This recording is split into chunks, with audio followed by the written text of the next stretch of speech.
વડોદરામાં cosmos cooperative બેંકની ગંભીર બેદરકારીનો ચોંકાવનારો મામલો સામે આવ્યો છે। વાઘોડિયા રોડ સ્થિત બેંક શાખામાં ગ્રાહકના લોકરમાંથી અંદાજે 35 તોલા સોનાના દાગીના ગાયબ થયા હોવાની ઘટના સામે આવતા હડકંપ મચ્યો છે। મળતી માહિતી મુજબ નરેન્દ્ર શાહ નામના ગ્રાહકે પોતાની દીકરીના લગ્ન પ્રસંગને ધ્યાનમાં રાખીને સોનાના દાગીના બેંકના લોકરમાં રાખ્યા હતા। લગ્નના માત્ર 2 દિવસ પહેલા લોકર ખોલતા દાગીના ગાયબ હોવાનું જાણવા મળતા પરિવારમાં ચિંતા અને અફરાતફરીનો માહોલ સર્જાયો હતો। આ મામલે નરેન્દ્ર શાહે બાપોદ પોલીસ સ્ટેશનમાં સત્તાવાર ફરિયાદ નોંધાવી છે। પોલીસે ઘટનાની ગંભીરતાને ધ્યાનમાં રાખીને તપાસ શરૂ કરી છે અને લોકર સુરક્ષા તેમજ બેંકની પ્રક્રિયાની પણ તપાસ કરવામાં આવી રહી છે। જો કે આ ગંભીર આક્ષેપ અંગે બેંકના સત્તાધીશો તરફથી હાલ કોઈ સત્તાવાર નિવેદન આપવામાં આવ્યું નથી।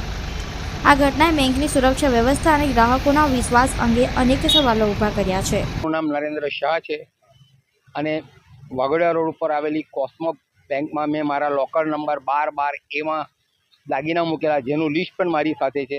અને આજે લોકર ખોલવા ગયા ત્યારે ખોલતામાં જ મારા વાઈફને ખ્યાલ આવી ગયો કે લોકર જોડે ચેડા થયેલા છે અને લોકરમાંથી સોના દરેક વસ્તુ સોનાની ગુમ છે અને ખાલી ચાંદીના દાગીના રહ્યા, ચાંદી ભંગાર રહ્યું છે। કેટલાક સોનું હતું, કયું સોનું હતું આપણી પાસે? સોનાની લગડીઓ હતી, સોનાની બંગડીઓ હતી, સોનાની ચેન હતી, સોનાના પેડલ હતા, જે બ્રેસલેટ કે એ હતા, હાથમાં પહેરવાના લકી હતા અને થોડું ઘણું સોનું તૂટી ગયેલું હતું અને સોનાના 10 સિક્કા હતા। કેટલા કિલો સોનું હતું? કેટલા તોલા સોનું? આશરે 30 થી 35 તોલા સોનું હતું। આ તો અમે લોકર ખોલવા આવ્યા અને લોકર ખોલીને ખોલતામાં જ મારા વાઈફને ડાઉટ ગયો કે એલ્યુમિનિયમની પેટીને તાળું માર્યું તો તાળું ક્યાં ગયું? તાળું ગુમ છે અંદરથી। કોની બેદરકારીમાં લોકર?